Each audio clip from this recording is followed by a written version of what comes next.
Iva Obrovac, Rockin Marketing. Vaša tema je bila formula za rezultate. Koja bi to formula za rezultate bila? Onako ukratko.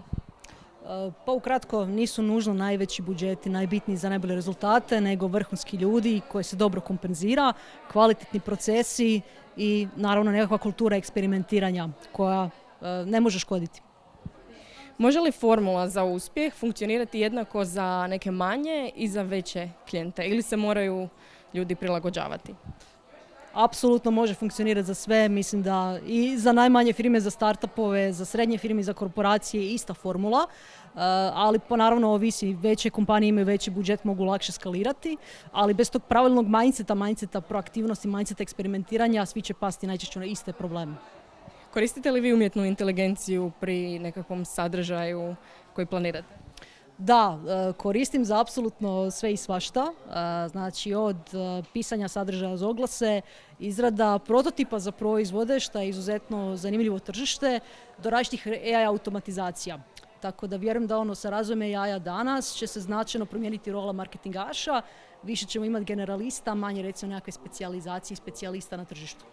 Kada je AI zapravo nekako došao na naše područje, jeste li ga odmah prihvatili ili vam je trebalo vremena da se vi prilagodite isto na to?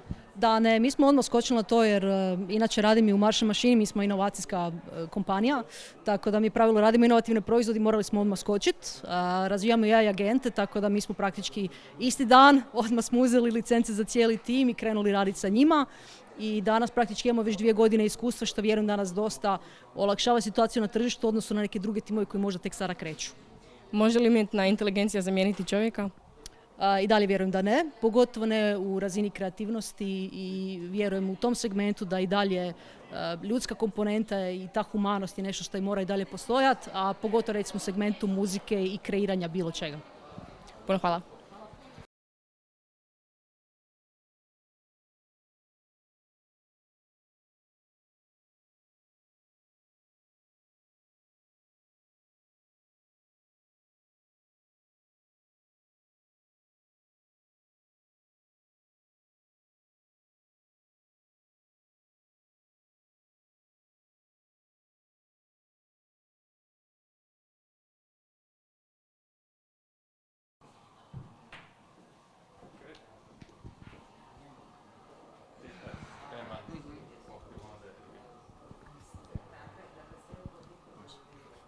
Ivan Roe, Para. Možete li ukratko objasniti o čemu je bio vaš panel? Pa posvetili smo s ovih 5 minuta primjeru kako smo pristupili rješavanju korisničkog iskustva u jednom featureu koji sad država nametnula svim poduzetnicima, a to je izdavanje računa.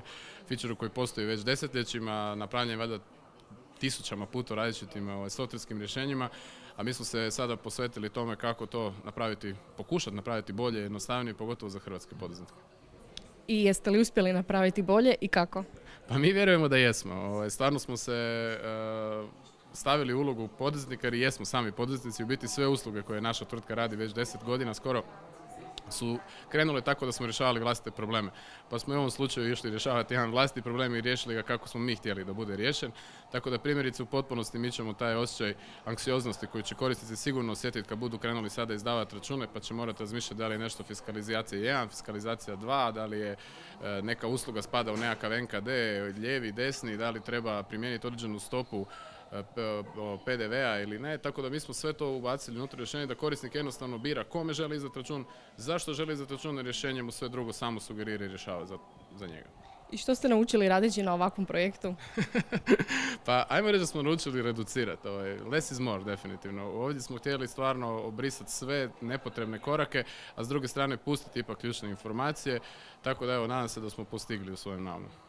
Koji su najveći izazovi kada se spajaju zakonski zahtjevi i user experience? Više ih je. Jedno je uskladiti sve naravno sa zakonskim propisima, jasno ih iščitati, pogotovo kad je ovako velika promjena koja dolazi relativno naglo, gdje se i sve same institucije na to prilagođavaju. Primjerice, sam proces fiskalizacije i povezivanja sa poreznom upravom, koji je tehnološki bio spreman relativno nedavno i mi smo među prvima uspjeli se certificirati kao informacijski posrednici i stvarno mogu pohvaliti i APIS koji nam je pomagao i poreznu upravu koji su stvarno bili na raspolaganju da cijeli proces se ipak završi uspješno.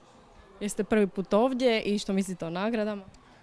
Pa prvi put smo fizički ovdje, pratim samo već neko vrijeme. Nagrade su mi odlične, industrija je fenomenalna, puna kreativaca i super je da na ovaj način se biraju najbolji radovi.